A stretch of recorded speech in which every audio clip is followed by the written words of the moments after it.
Hello, this video is I think the aliens want us to be confused. This would answer a lot of problems that people have with alien contactees, for example, like Alex Collier. I did a video, I uploaded a video recently, what I think about Alex Collier, and it's just me talking about what Alex Collier has to say about stuff. And Alex Collier, I guess, has been making a lot of predictions about when aliens are going to land and other New Agers based on like alien prophets, what the aliens tell them, make predictions about when they're going to have a flyover and a flyby and all this. And they're like, yeah, this October on October 12th, and everybody's like, October 12th is disclosure. Obama's going to come out. The aliens say so. And October 12th comes by and it's same old, and then people are like, oh shit, well maybe I shouldn't believe in that alien. That's not an alien. Alex Collier's lying, Your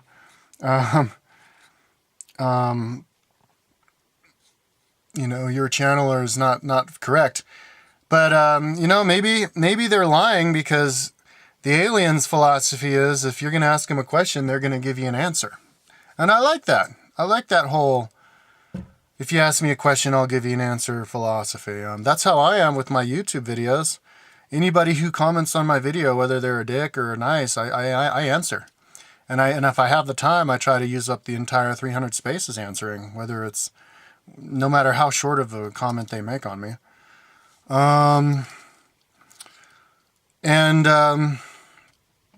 So, that maybe that's their philosophy. The only problem is they're not supposed to tell us when something's going to happen. And, maybe they even actually made that clear in one of their transmissions and somebody asked them anyway. And so they're like, all right, well, if you're going to ask us something that we already told you we can't tell you, we're just going to tell you.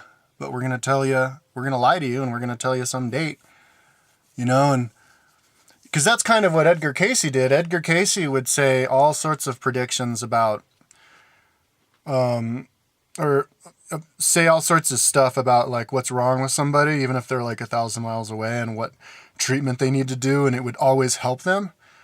And it was always like homeopathic, natural remedy type treatments. So he's the father of homeopathic medicine and like naturopathy and stuff. And he would say the truth, and then people would come up to him and they would want him to tell him like ways that they could make money. Like they'd be like, "Oh, we're investing in a oil well. Is this oil well going to come up with money?" And he's like, "Oh yeah, go over there and drill over there. You're going to get money." And those were wrong. Those were invariably the wrong predictions. And my mom actually like joined the Edgar Cayce Society and like a couple years ago donated $1,000 to some well that was supposed to come up and came up dry, and she lost her $1,000. Back in the 80s, my parents invested $3,000 in a well that they were going to drill that Chogun Trungpa Rinpoche had a vision that it was going to have oil, and that came up dry. So I guess if you ask an alien something that the alien doesn't think is important, they're just going to tell you, they're just going to lie to you and tell you, look, if you don't, we're going to tell you a lie, and if you're going to lose faith in us because it's something that's so unimportant, then don't listen to us at all, because you don't deserve to hear what we're saying. Because knowing the date is irrelevant, I think. Knowing the date of aliens coming, it's all because it's not in anybody's hands but ours and what we do, and we have to accomplish certain benchmarks in order for aliens to land. We have to open up about what we think about each other. We have to shed all of the stereotypes, negative stereotypes we have about each other, people who we aren't, groups we aren't a part of, and try to only see the positive in each other, but also express our grievances in each other so we can come to common ground and all of the ideas. And we have to make our world sustainable, start investing in green energy, and stop spending 20% of our taxes on defenses when it's not defense, it's just attacking other countries. And we have to, change the educational system to make it more student base and not kick kids out of school and threaten them with not getting the degree, and then so they just say, fuck you, I'll drop out anyways. And we've got so much stuff to do before we're going to be ready for aliens to come. Because if aliens come, we're automatically going to be expecting them to give us their technology. But if we're not ready for their technology, we're going to kill ourselves, and it's not going to be any good anyway. I mean, imagine if we all hate each other and we're all ready to start attacking each other, yet we've all got the technology to kill each other. We're going to do it. You know, I mean, it's bad enough if we have like nuclear bombs where one guy can push the button, but what if everybody's got a nuclear bomb? What if everybody's got a anti-gravity spaceship that can fly anywhere in the world? You know, you could attach guns to it, fly over, you could trespass on people's land and shit in their yard and take off, and it's not good. We're not ready for that kind of technology. And if we're not ready for that kind of technology, and also, this is the main point, Earthlings are so entrenched in the idea of separation, of being separate from everything else. We thought we were the center of the universe, and when Galileo said, oh wait, I've been looking at the planets, and based on the way that they've been passing each other up there in the sky, we're just another one of those planets. The thing in the center is the sun. He got excommunicated by saying that Earth wasn't the center. Now we've got people being thinking that there's no life whatsoever anywhere in the universe, even though if you do a infrared spectrum analysis of the universe, it's filled with amino acids, which leads to life. It's got water everywhere. Comet balls of water are shooting out of the sun all the time. If life can live in a 1,000,000 degree or whatever that is, vents right next to flowing lava at the bottom of the ocean, then life is everywhere and the planets out there, and intelligent life too. And we're so entrenched in that idea of being separate that we can't just get right out of it. Bashar actually put the gray human hybrid alien actually put had a great analogy. He said, if we just if we just landed in your backyard and started hanging out with you and taught you what we are all about, and you exposed you to our life and our energy and everything, you'd freak out. You'd have a psychotic fit. It's like trying to put a really fast moving cog and jam it into a really slow moving cog. You're gonna chip off all the teeth and destroy it. You have to do it in baby steps. We have to I mean, if aliens landed right now, people would shoot at them. People already do shoot at aliens when they land. Like if you listen to the stories on the Disclosure Project and other stories, whenever those, army ships see those things flying over them, they're shooting at them, and the bullets are peeing off of them.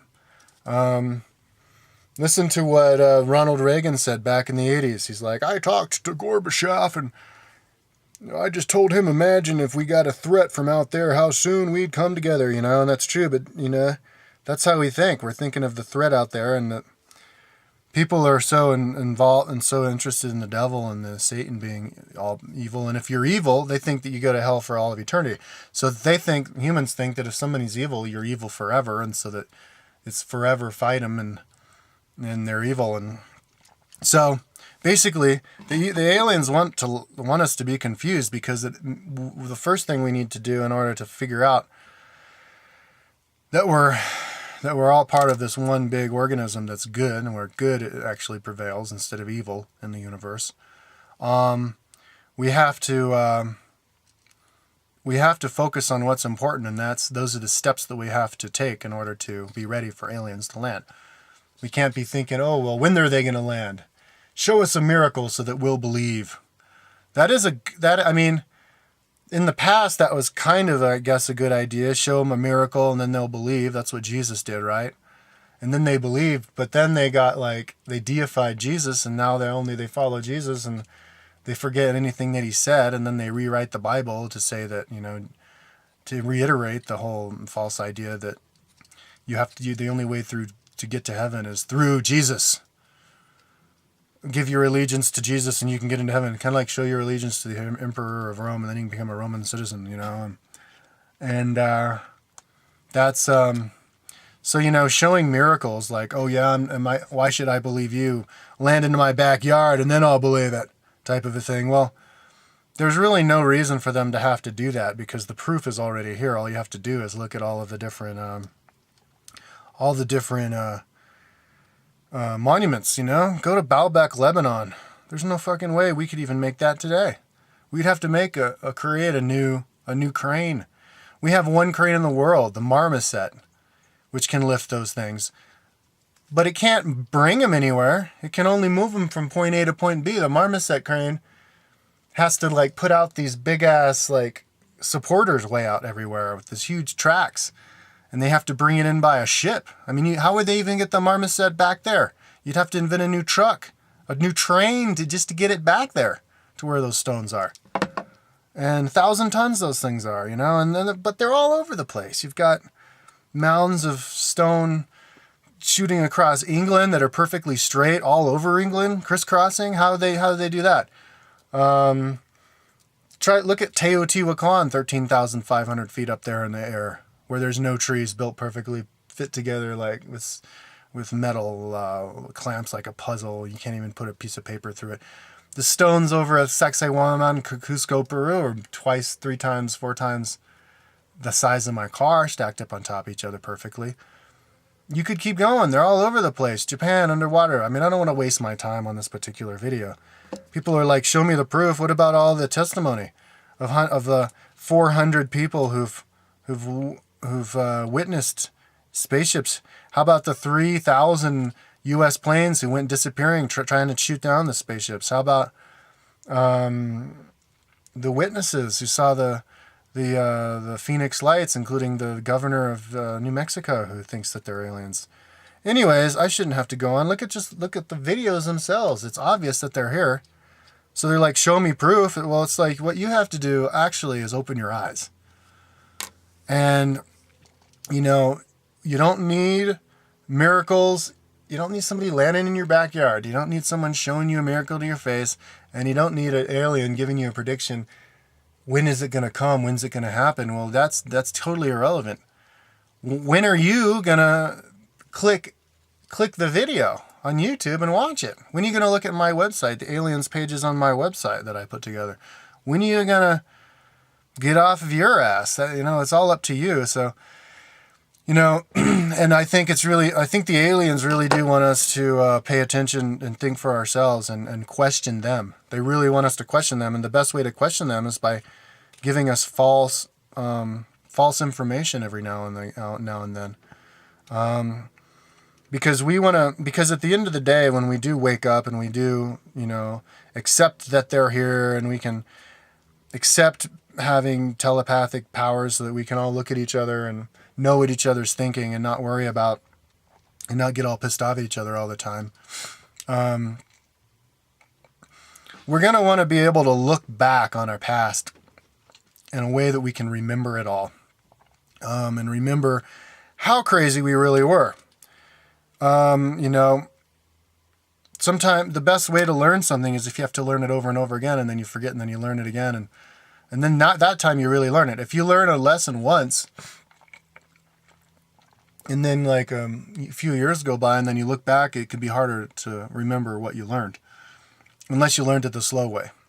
You're going to learn more by reading a book about something than listening to one audio file on a bike ride,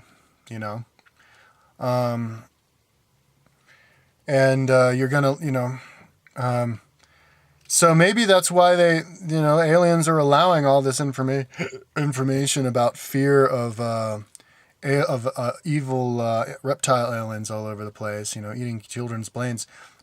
Maybe it's not true. Maybe they're just allowing us to believe that so that we can choose ourselves not to be afraid of anything out there and just only pay attention to the positive ourselves, rather than them shoveling just the only positivity stuff down our throats. And I think it's a good way. It's a good way for us to have faith in what they say and only pay attention to what they say and not pay attention to the stuff that's false, that doesn't make any sense, doesn't make any difference anyway. We know what's true. Our higher selves, our intuition knows if somebody's telling us the truth or not. And that's why us people, we like Bashar and stuff, because we know it's true deep down, and it inspires us to think more. Whew, I'm out of time. Oh well.